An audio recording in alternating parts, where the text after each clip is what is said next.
Neal, defeat this afternoon, it's always difficult when you go down to 10 men, but how, on reflection, do you assess it?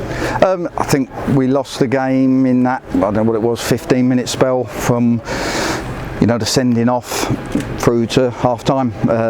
When you have a man sent off, you compose yourself, you make it very difficult for the opposition, you give yourself a chance to get in at half time and maybe have a chance of being in the game. You're playing top of the league, best team in the league at the moment without a doubt, and their goals didn't come from being down to 10 men. They didn't come from causing us overloads, they come from poor defending. We get a double bounce give and go for the first goal, and then totally unmarked man who scores near post for the second goal, and that's the game. The game's more or less over there. Second half, it could have ended up, if we got it all wrong, it could have ended up being 4 or 5. That wouldn't have done anyone any good. We tried to stay in the game and do the best we can. We still kept 2 forwards on the pitch trying to nick a goal, but the second half was non-existent. They just professionally saw the game out and we didn't have enough. It looked before the red card that the game was in the balance, and it looked like a tight game between 2 good teams, and we had the chance.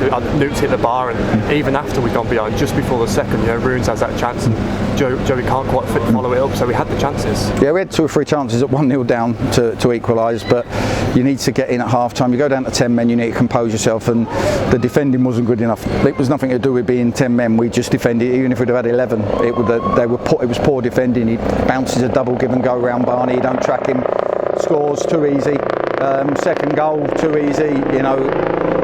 Boots has been brilliant for us. He's got beaten near post, but the bit before it was too easy. So we only got ourselves to blame. There's a number of things that can lead to a result, and unfortunately we had that sort of 15-minute spell. Any complaints with Stozzy's red card? I know both players went in full blooded with that. I haven't seen it back, that's the God's honest truth. My initial reaction was he could have been off. As soon as I saw it, I thought, well, we could be off for that. But without seeing it back, I can't see. It did look like his follow through ended up quite high, but again, I can't sort of confirm that 100%. And with injuries at the moment, with Gudge out and whatnot, Ardley already playing there, that's another position where you've almost got to fill it in and always do a makeshift job for the second half again. Yeah, absolutely.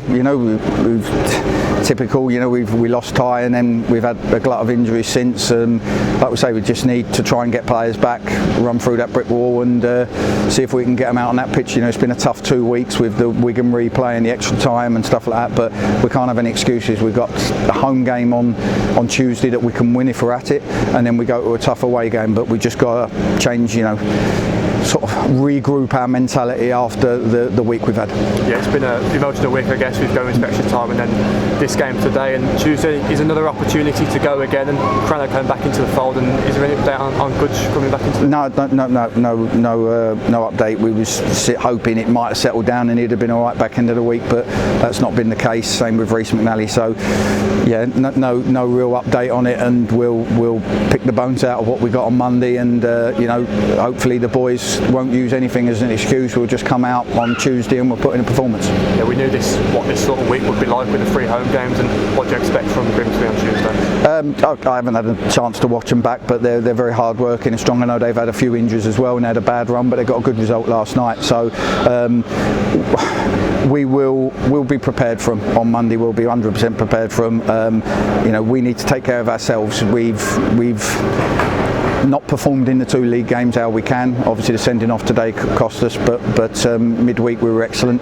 We know that it was a tough 2 weeks. We've got to make sure we come out of it restoring that little bit of confidence and momentum by the end of this week. Okay, cheers. Thank you. At half time you came out quite a bit before the players, sat down on the seats there and just seemed to be taking things in. Was that just trying to get to grips with the first half? No, I said everything I can. There's only so much you can say to the players. You can't keep going on and on and on. We sort of done what we needed to do, told them how we needed to try and tackle the second half, and then you leave it for them to get their heads together and talk to each other, sometimes without you in the room. You don't have to be in there. So we knew what we were trying to do, but they saw the game out well. They were really professional, and credit to them. We're playing top of the league with 10 men, 2-0 down.